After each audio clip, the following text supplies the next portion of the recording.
नाजरीन, Asia time special with Pramod पावा में आपका एक बार फिर खैर मकदम है। मैं मिनहाज मोहम्मद खान आपको सलाम करता हूँ। आज हम प्रमोद पावा जी से बात करेंगे सऊदी और पाकिस्तानी रिलेशनशिप के बारे में, सऊदी का फ्यूचर क्या होगा उसके बारे में बात करेंगे, लेबनान के बारे में बात करेंगे और नेपाल के बारे में भी बात करेंगे। तो ज़्यादा वक्त ज़ाया ना करते हुए, क्योंकि आज बहुत कम टाइम है उनके पास, क्योंकि इस शो के बाद वो कहीं और उनको लाइव होना है, हम कोशिश करेंगे कम से कम टाइम में उनसे ज़्यादा सवाल पूछे जाएं और उनकी राय जानी जाए। तो हम सीधा रुख करते हैं प्रमोद पावा जी की तरफ, लेकिन उससे पहले आपसे ये गुजारिश है कि प्लीज़ हमारे चैनल को सब्सक्राइब कीजिए ताकि हम इसी तरह आपकी खिदमत में लगे रहें। चलते हैं प्रमोद पावा जी की। डॉक्टर साहब, बहुत बहुत शुक्रिया आपका एक बार फिर हमारे साथ जुड़ने के लिए। आज हम आपसे डिस्कस करेंगे पाकिस्तान और सऊदी रिलेशनशिप के बारे में, क्योंकि ये दिन ब दिन हम देख रहे हैं कुछ ना कुछ चेंजेस आ रही हैं। जो पहले हुआ करती थी उनमें अब फर्क है। तो मैं ये जानना चाहूँगा अपने दर्शकों के जरिए आपसे कि इस रिलेशनशिप के बारे में आपकी क्या राय है। ये रिलेशनशिप आप समझें कि कोई एक बहुत बड़ा सा एक नई दिशा की तरफ टोटल विश्व की राजनीति जा रही है, क्योंकि अभी तक शक्ति के दो केंद्र होते थे बहुत पहले, या तो अमेरिका या सोवियत संघ। सोवियत संघ टूटने के बाद अमेरिका एकमात्र ताकत रह गया, और अमेरिका के साथ भी सबसे बड़ी प्रॉब्लम थी कि जितने भी अरब ममालिक थे आपको, या जिनको आप कह सकते हैं कि मुस्लिम देश, वो गाए बगाए कहीं ना कहीं अमेरिका को फॉलो करते थे या उसके इन्फ्लुएंस में रहते थे, और उनको सबको लीड करता था सऊदी अरबिया। लेकिन धीरे धीरे जैसे चाइना एक नई ताकत के रूप में उभरा है, और चाइना के अलावा भी एक नई ताकत जो उभर कर आ रही है 2023, जिसका टारगेट है वो है तैयब अर्दगान, जिसका जिक्र अभी कम होता है, तुर्की।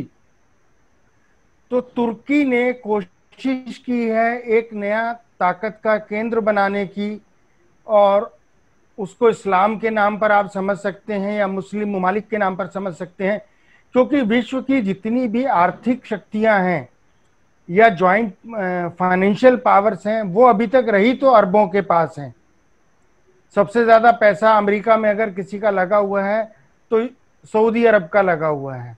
अगर विदेशों में कहीं सबसे ज्यादा इन्वेस्टमेंट है तो यूएई में इन्वेस्टमेंट है, जो आप समझें कि 7 से 8 अलग अलग छोटे छोटे देशों को बना के एक समूह बनाया गया था।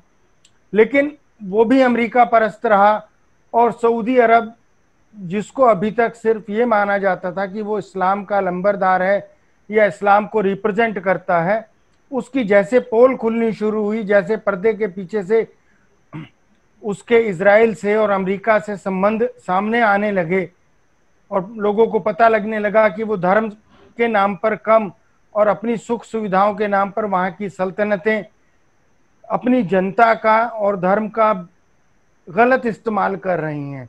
यहाँ तक कि ये माना जाता है कि उन्होंने इस्लाम की रूह को भी ख़त्म कर दिया। तो उसके सामने एक बड़ा अच्छा बहाना मिला तुर्की को। तुर्की खड़ा हुआ, तुर्की के साथ पाकिस्तान खड़ा हुआ, मलेशिया खड़ा हुआ, और उम्मीद ये की जानी चाहिए कि आने वाले टाइम में एक नया शक्ति का केंद्र बनेगा, जिसको लीड करेंगे मोहम्मद मोहत्तिर, और उसको एग्जीक्यूट करेगा या तो तैयब अर्दगान या इमरान खान। तो ये परिवर्तन है, बहुत बड़ा परिवर्तन है, और इसके साथ साथ कम से कम मुस्लिम जनता और मुस्लिम आस्थाओं को मानने वाले लोगों के मन और दिमाग में भी एक बहुत बड़ी चेंजेस आनी शुरू हो गई हैं, क्योंकि इसमें कोई शक की बात नहीं है कि सऊदिया की जमीन अकीदे के लायक है, वो पूजनीय है, आदरणीय है। वहां पर पैगंबर ने अपना वक्त गुजारा, काबा शरीफ वहां पर है, उसकी कोई तुलना नहीं हो सकती, उसके ऊपर कोई आंच नहीं आ सकती, उसके ऊपर कोई उंगली नहीं है। लेकिन सर मैं आपकी बात को यहाँ रोकता हूँ। मैं ये जानना चाह रहा था, जिस तरह 100 साल पहले लॉरेंस ऑफ अरेबिया के नाम से जैसे मूवी भी आई है और उसमें दिखाया गया है कि खिलाफत उस्मानिया के अगेंस्ट बगावत कराई गई, पहले हाशमी ख़ानदान को भड़काया गया था, उसके बाद किंग सऊद फैमिली को ले आए, क्या ऐसा भी चांसेस हैं कि जो नया गुट बन रहा है, जैसे आप बता रहे हैं मलेशिया और तुर्की, ये हाशमी खानदान को प्रमोट करें दोबारा आले सऊद को हटाने के लिए? हाँ, ऐसा भी संभव है। देखो, और ऐसा भी संभव है कि आने वाले टाइम में आज जैसे सऊदी अरब को हम एक धार्मिक स्टेट मानते हैं, क्योंकि इस्लामिक स्टेट वही है जो शरिया के कानून पर चलता है 100%।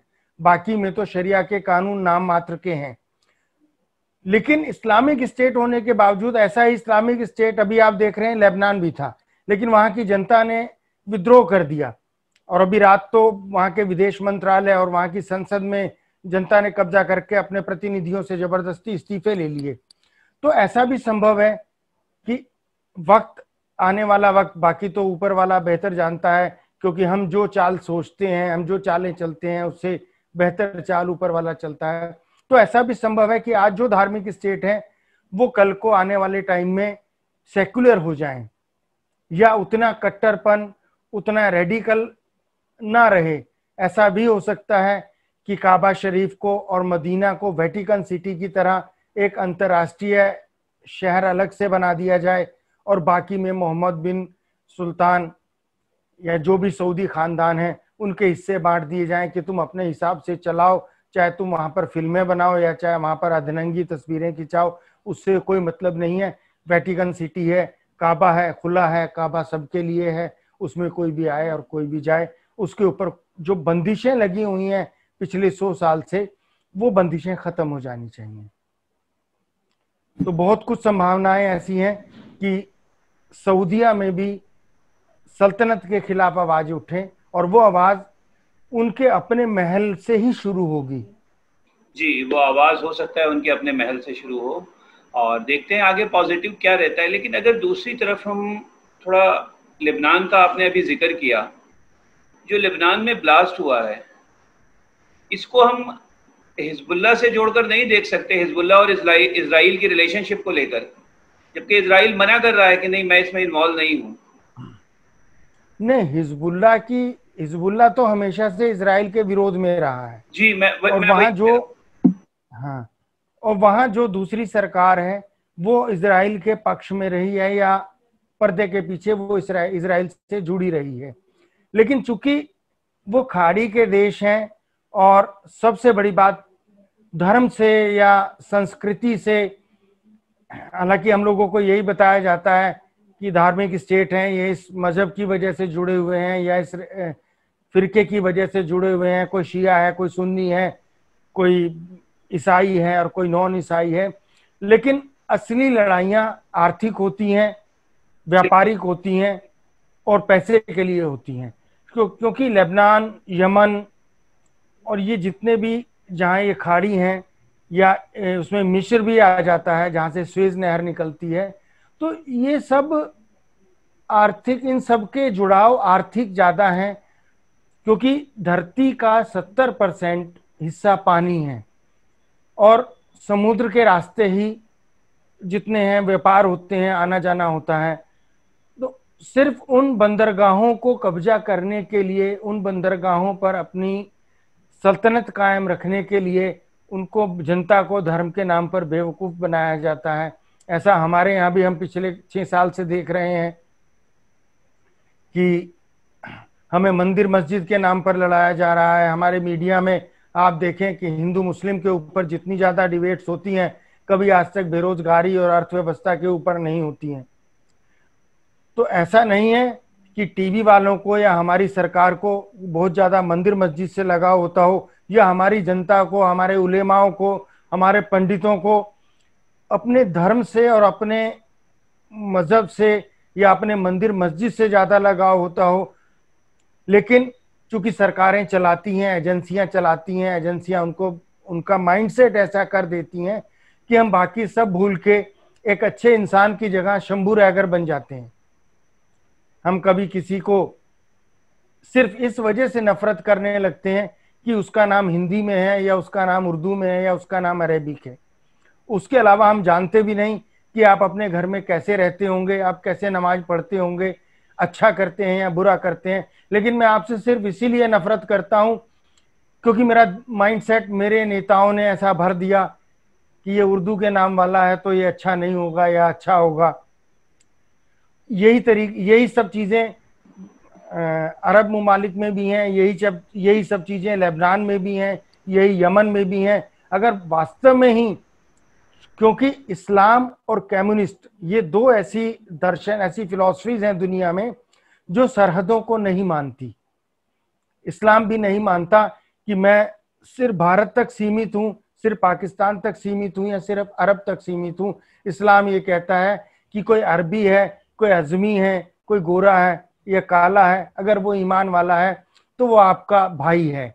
और अगर कोई ईमान वाला नहीं भी है, अगर वो सिर्फ इंसान है, तो भी वो उसी खुदा की खलकत है और आपकी जिम्मेदारी बनती है कि उसके अकीदे को और उसको आप उसी इज्जत से देखें, उसकी भूख का भी एहसास करें। लेकिन हम इस चीज को तो भूल जाते हैं कि सल्लल्लाहु अलैहि मोहम्मद साहब के ऊपर जो कूड़ा फेंकने वाली यहूदन थी, उसका फिक्र उन्होंने किया। हम इस चीज का ज्यादा फिक्र करते हैं कि हमारी हजारों साल से खंडर पड़ा मंदिर था, उस मंदिर में आज किसी ने जानवर बांध लिए या उसमें उसका प्रॉपर इस्तेमाल नहीं किया। बेशक हम अपने पड़ोस के मंदिर में न जाते हों, और यही बात अगर मंदिर के साथ है तो यही बात मस्जिद के साथ भी है। मेरा तो ये मानना है कि इस दुनिया में अगर कोई नास्तिक, सबसे बड़ा नास्तिक है, तो या तो वो मंदिर का पुजारी होता है या मस्जिद का इमाम में से एक होता है, क्योंकि चप्पल चुराने वालों में भी वही होते हैं और मस्जिद के घंटे उतार के बेचने वालों में भी वही होते हैं। अल्लाह के कोई अपनी खुदाई बेचता है और कोई खुदा को बेचता है मिंबर पर बैठकर, सिर्फ इतना ही फर्क है। बिल्कुल आप सही कह रहे हैं कि आजकल कोई खुदाई बेचता है और खुदा को ज्यादा बेचने वाले मौजूद हैं। एक अलग सा छोटा सा सवाल यह है कि जिस तरह नेपाल ने कहा है कि हम भी अपने यहाँ मंदिर बनाएंगे, जैसा हमें लग रहा है कि चाइना उसको प्रमोट कर रहा है, क्या चाइना के प्रमोशन लेवल जो है या चाइना को उसको सपोर्ट करने का लेवल इस तरह का हो गया है कि जो नेपाल क्योंकि हर चीज में अब उलझने की कोशिश कर रहा है, सिर्फ ऐसा देखने में आ रहा है, तो क्या वाकई उसको ऐसा फील हो रहा है कि वो इतना स्ट्रांग हो गया कि वो पहले राम की बात करता था, अब राम मंदिर की बात कर रहा है, हमारे सिटीजन सिविलियंस जो हैं उन पर गोली चला देता है कहीं भी। तो ऐसा अचानक क्या चाइना उसको सपोर्ट करेगा अगर कभी खुदा ना खास्ता हमने अटैक कर दिया तो? आप जानते हैं कि सांप का जहर खत्म करने के लिए जो दवाई बनती है वो सांप के जहर से ही बनती है। तो ऐसे ही अगर हम धर्म के नाम पर अपनी सत्ता और अपनी जनता को बेवकूफ बना सकते हैं या ऐसे कोई कदम उठा सकते हैं जो शांति के लिए ना हो, अगर हम आपका थैला चेक करके और आपके ऊपर आपको नुकसान पहुंचा सकते हैं, आपको चोट पहुंचा सकते हैं सिर्फ इस वजह से कि धर्म की आड़ लेकर, तो ऐसा क्यों नहीं हो सकता कि दूसरे का भी यही इस्तेमाल किया जाए या उसको उसी से काटा जाए। अब दूसरी बात आपने की कि क्या नेपाल इतना शक्तिशाली हो गया है। चाइना ने जिसके साथ भी संबंध बनाए हैं उसमें 4 तरीके की उसके समझौते होते हैं। एक कॉम्प्रिहेंसिव स्ट्रेटेजिकल ट्रीटी, एक स्ट्रेटेजिकल कॉम्प्रिहेंसिव फ्रेंडशिप और एक कॉम्प्रिहेंसिव फ्रेंडशिप। तो नेपाल, बांग्लादेश, श्रीलंका, भूटान और पाकिस्तान, इसके अलावा यूएई और सऊदी अरब से भी उसने कॉम्प्रिहेंसिव स्ट्रेटेजिकल ट्रीटी की हुई है। यानी अगर नेपाल पर हमला होता है या पाकिस्तान पर हमला होता है तो वो यही माना जाएगा कि चीन पर हमला हुआ है। चीन अपने आप में इतनी बड़ी सेना है, इसमें कोई दो राय नहीं है कि वो बहुत एक शक्तिशाली है, महाशक्ति है आज की तारीख में। तो ऐसे में अगर वो नेपाल की हेल्प करता है और कर भी रहा है तो कोई बड़ी बात नहीं है कि नेपाल हमारे से उलझने में कोई तकलीफ करेगा। और इससे पहले भी ये नेपाल की संस्कृति रही है, वहाँ का माइंडसेट उन लोगों का ऐसा है कि 1812 से 1814 2 साल तक वो लोग निहत्ते ही अंग्रेजों से लड़े रहे। और इतिहास में भी एंग्लो गोरखा वार पढ़ने लायक है, बहुत बढ़िया। हालांकि उसमें वो हार गए थे, उसके बावजूद भी नेपाल एक ऐसा देश रहा जो कभी गुलाम नहीं हुआ, चाहे उसके पीछे उसकी गरीबी रही हो और कोई भी वजह रही हो। तो बड़ी अच्छी बात कही, नेपाल एक ऐसा मुल्क है जो कभी गुलाम नहीं रहा। और हम जैसे आपने बताया था कि आज टाइम बहुत कम है, ऑलमोस्ट हाँ आप बिल्कुल करीब हैं आपके अपॉइंटमेंट, जो नेक्स्ट अपॉइंटमेंट है आपके नेक्स्ट टीवी शो के लिए। तो आज के लिए बहुत बहुत शुक्रिया पावा साहब, इंशाल्लाह थैंक फिर यू सर। मुलाकात करेंगे। जी जरूर, कभी भी। आपके जी दर्शकों को भी जी, खुदा हाफिज। खुदा हाफिज। तो नाजरीन, ये थे प्रमोद पावा जी, जिनके ख्यालात हम सुन रहे थे। इसी तरह के ख्यालात हम आगे भी सुनते रहेंगे। आप अगर हमें सजेस्ट करेंगे कुछ और शख्सियात के बारे में, हम उनसे भी उनके ख्यालात जानने की कोशिश करेंगे। और अगर आप भी कोई सवाल पूछना चाहते हैं तो हमसे सवाल पूछ सकते हैं, नीचे कमेंट बॉक्स में अपने सवाल छोड़ सकते हैं, आप हमें मेल कर सकते हैं। अगले प्रोग्राम में फिर मिलते हैं, तब तक के लिए खुदा हाफिज।